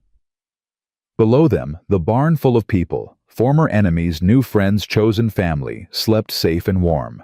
Tomorrow they'd rebuild. Tomorrow there'd be new challenges, new storms. But tonight they had this: peace, community, love. And for people who'd spent so long in winter, even the promise of spring was everything. Sarah looked at the ring on her finger, catching starlight.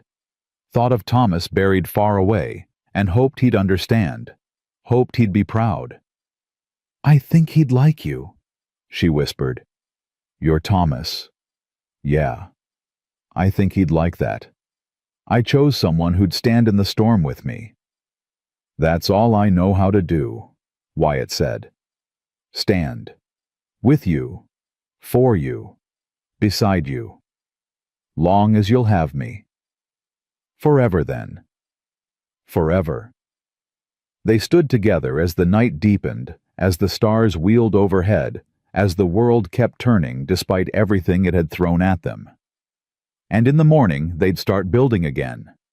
Because that's what survivors do. They stand, they build, they love. They choose spring even in the coldest winter. Always. Sunday morning arrived soft and golden, the kind of light that makes promises feel possible. Sarah woke before dawn in the barn loft surrounded by sleeping bodies. Emma curled against her side.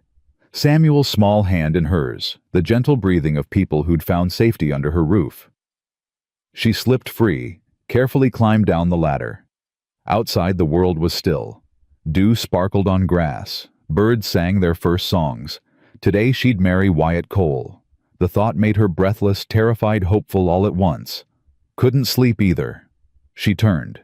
Wyatt stood by the creek washing his face in the cold water. His shirt was off, scars visible across his back, old wounds from the war, from hard living, from survival. Thinking, Sarah admitted. Good thinking or scared thinking. Both. She joined him at the water's edge. What if we're making a mistake, moving too fast? Are we? I don't know. Thomas has been gone less than a year. People will talk. They'll say I didn't mourn proper, that I'm... Sarah. Wyatt took her hands wet and cold. Do you love me? Yes. Do I love you? Yes. Then the rest is just noise. He kissed her knuckles. People who've never lost someone don't get to tell us how to survive losing them. We do what we need to keep standing. If that's each other, then that's nobody's business but ours. You make it sound simple. It is simple. Not easy simple. We choose each other every day. That's all marriage is.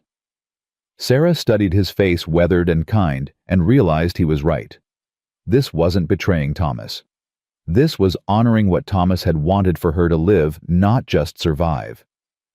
Okay, she breathed. Okay, let's do this. Yeah. Inside the barn, people stirred. Moses was already up making coffee over the fire. He grinned when he saw them. Big day, you two. Ready? As we'll ever be, Wyatt said. Good, because I took the liberty of organizing some help. Moses gestured to where Abigail and the Hewitt women were emerging from the house carrying baskets. The ladies wanted to make sure this wedding had proper fixings. Moses, we can't afford. Didn't ask you to. This is community Sarah. Let folks give. By mid-morning, the homestead had transformed. Someone had strung wildflowers between the barn and the house. Tables appeared planks on sawhorses, but covered in clean cloth. Food materialized, roasted chicken, fresh bread pies, even a cake decorated with careful icing flowers. "Where did all this come from?" Sarah asked, overwhelmed. "Kent donated the chickens," Abigail explained. "Tom's wife made the bread. The Hewitts brought vegetables from their root cellar. And the cake," she smiled, "that's from me. Figured you deserved something sweet." Sarah's eyes burned. "Thank you. All of you." Emma appeared holding a dress. "Mama, is this what you're wearing?" Sarah looked at the threadbare brown dress she'd been planning on. "I don't have anything else, sweetheart." "Yes, you do." Emma shook out the fabric. It was blue, pale blue, like spring sky, simple but clean with careful embroidery at the collar. "Mrs. Hewitt made it. She said every bride deserves something beautiful." "I can't accept—" "You can," Mrs. Hewitt said firmly, appearing behind Emma. "And you will. Now go change. We've got an hour before the ceremony, and you need to look like a woman getting married, not a woman mucking stalls." They ushered Sarah into the house, helped her bathe actual hot water heated over the fire, and dressed her in the blue dress. Abigail braided her hair, weaving in small white flowers. "There," Abigail said, stepping back. "Beautiful." Sarah looked in the small mirror. The woman staring back was someone she barely recognized, not worn down, not defeated. Hopeful. Alive. "Thomas would approve," she whispered. "He would," Mrs. Hewitt agreed. "A good man wants his wife to be happy, even if he can't be the one making her happy anymore." Outside, Daniel stood with Wyatt behind the barn, both in clean shirts. Daniel's new purchased by Moses yesterday, despite protests. "You nervous?" Daniel asked. "Terrified." "Good. Means you care." Wyatt glanced at him. "Your daddy teach you that?" "Yeah. He said a man who ain't scared of commitment is a man who doesn't understand what he's committing to." Daniel's voice wavered. "He was scared when he married Mama. Told me once. Said it was the good kind of scared, the kind that makes you try harder." He was right. They stood in silence. Then Daniel cleared his throat. "Mr. Cole Wyatt, I want to say something. Before everything gets official." "All right." "I've been angry. At God, at the war, at Pa, for leaving at Mama, for—" He swallowed hard. "For moving on.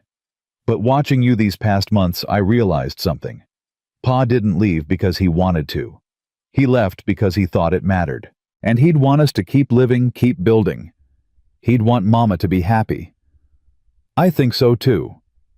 So I'm giving you permission. I know you don't need it, but I'm giving it anyway. To marry my Mama, to be part of our family, to—" His voice cracked. "To be someone we can count on." Wyatt's throat closed.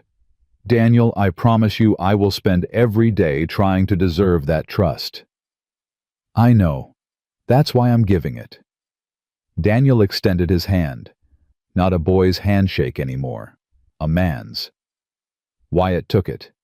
"Thank you, son." "Don't call me son yet. We ain't official."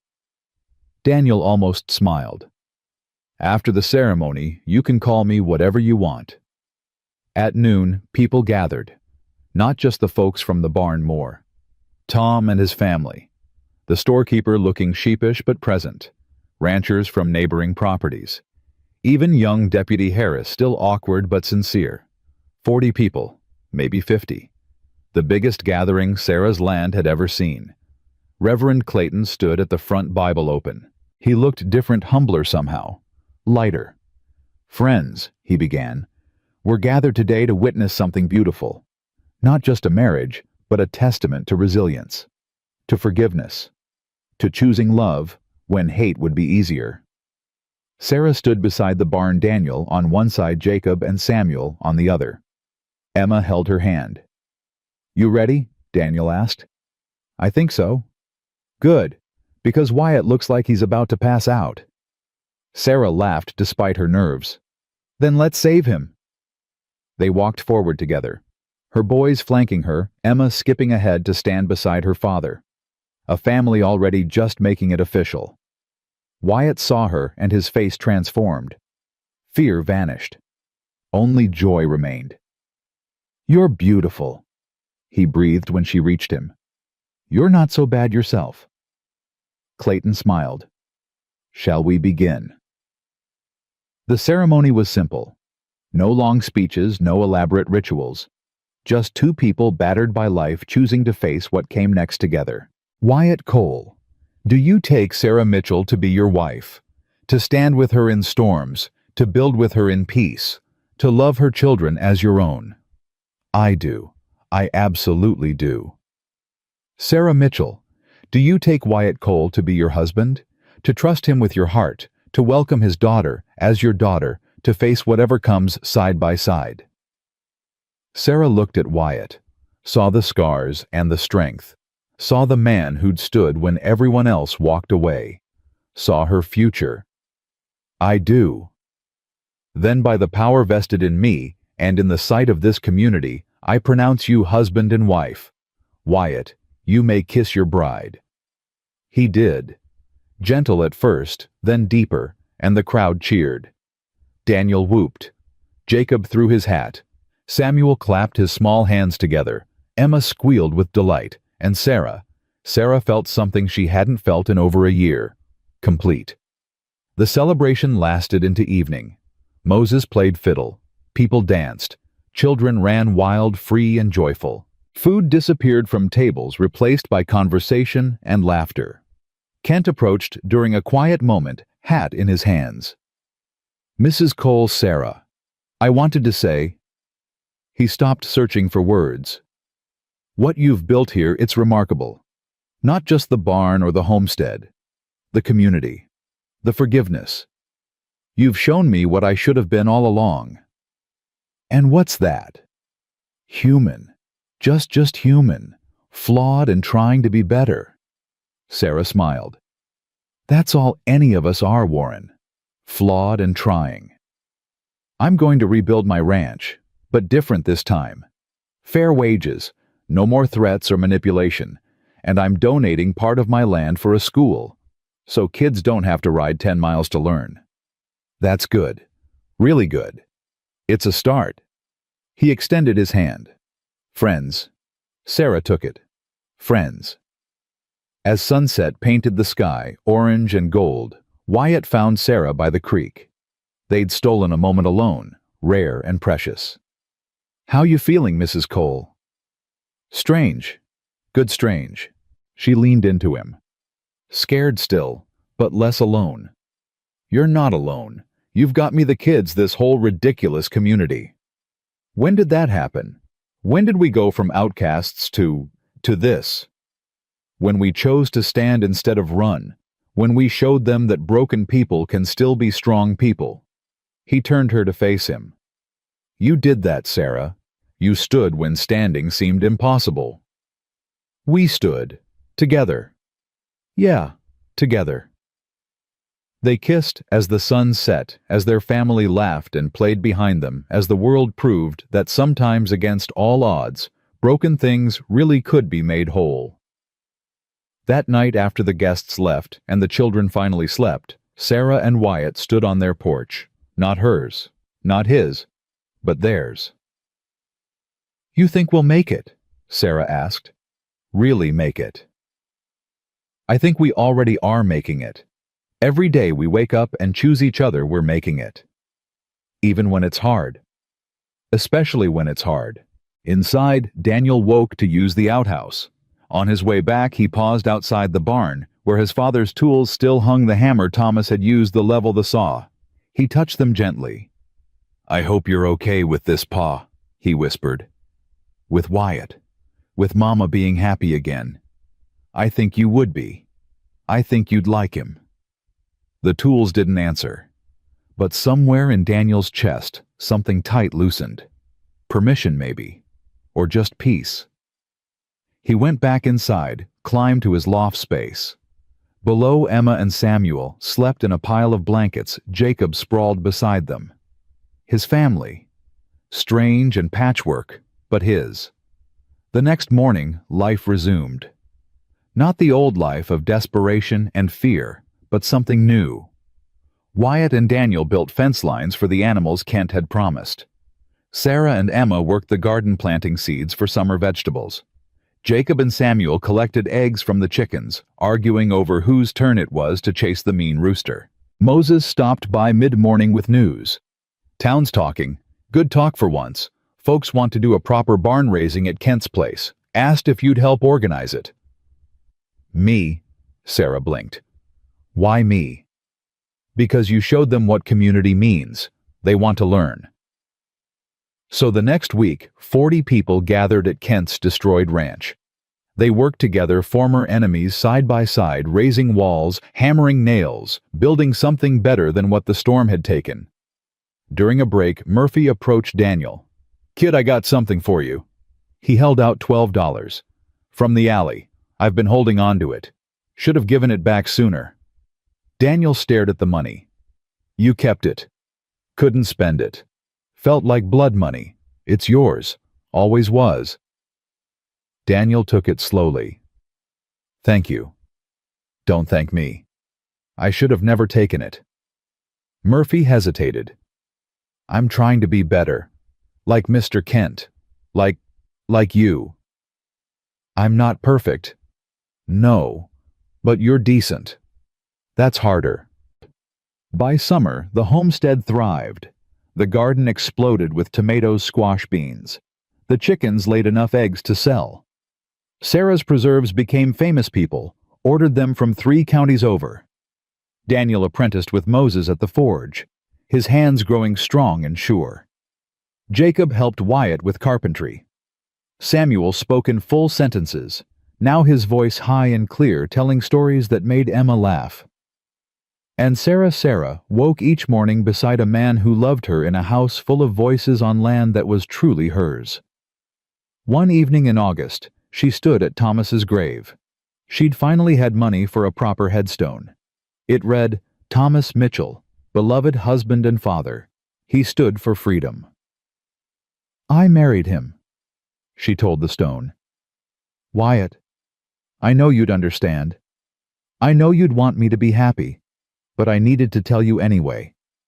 To say thank you. For the boys. For the land. For teaching me how to stand." The wind rustled through the grass. Not an answer, but not silence either. "I'll never forget you," Sarah whispered. "They'll never forget you. But we're moving forward now. And I think you'd be proud." She turned to leave and found Wyatt waiting by the wagon. "You okay?" he asked. "Yeah, I am. Good talk. The best kind. The kind where you say goodbye without leaving." They rode home as the sun set, painting the valley in shades of gold and amber. Ahead, smoke rose from their chimney. Laughter drifted from the open windows. Home sounds, family sounds. "You know what I realized," Sarah said. "What's that?" "A year ago I thought my life was over, that losing Thomas meant losing everything. And now I know that life doesn't end. It changes. Sometimes it breaks. But if you're willing to rebuild, if you're willing to let people help," she smiled, "it can become something beautiful. Different than before, but beautiful." You're beautiful. We're beautiful. All of us. This strange, broken patchwork family. At home, the children waited on the porch. Daniel held a letter. "Mama." A letter came from the territorial governor. Sarah's heart jumped. "What does it say?" Daniel read aloud. "To Mrs. Sarah Cole and family. I have heard of your efforts to build community in Mercy Creek. Your story of resilience and forgiveness has reached the territorial capital. I would like to honor you at the Autumn Assembly as an example of Montana frontier spirit. Signed, Governor Potts." Silence. Then chaos, everyone talking at once. Mama's going to meet the governor. We're famous. Can we go too? Do we have to dress fancy? Sarah couldn't speak. Wyatt pulled her close. You did this, he said. You showed them what matters. We did this, all of us. That night they gathered around the table, 8 chairs now because Moses and Kent had both become regular fixtures at supper. The conversation flowed easy, comfortable, the kind that comes from people who've weathered storms together. Tell the story again, Emma begged, about the day at the church, when Papa said, "So do I." Wyatt smiled. Which version? The true one, or the one where I looked brave? The true one. All right. Well, I was terrified. You didn't look terrified. Sarah interjected. I was good at hiding it. My knees were shaking so bad I thought I'd fall down the church steps. But you didn't fall, Samuel said. You stood. Yeah, buddy, I stood. Because standing matters, Daniel added. Even when you're scared. Especially when you're scared, Sarah corrected gently. Later, after the children slept and the house quieted, Sarah and Wyatt sat on their porch. The stars were infinite overhead. The barn stood solid in red. The garden rustled with late summer growth. You think we'll always remember this? Sarah asked. This feeling of having survived something hard. I think we'll carry it, not as a wound, but as a reminder. Of what? That we're stronger than we knew. That family isn't always blood. That love is a choice, not a feeling. And that sometimes the best things in life come after the worst things. Sarah rested her head on his shoulder. I love you, Wyatt Cole. I love you too, Sarah Cole. Today, tomorrow, always. Inside, Daniel lay awake one more time. He thought of his father buried under Montana earth.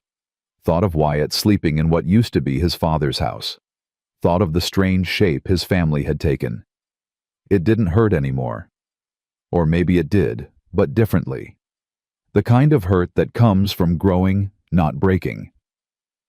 We're okay, Pa, he whispered to the darkness. We're better than okay. We're home. And they were. In a barn painted red against the Montana sky, on land watered with tears and built with hope. A family chosen and blood broken and whole had found their place. The frontier was harsh, unforgiving.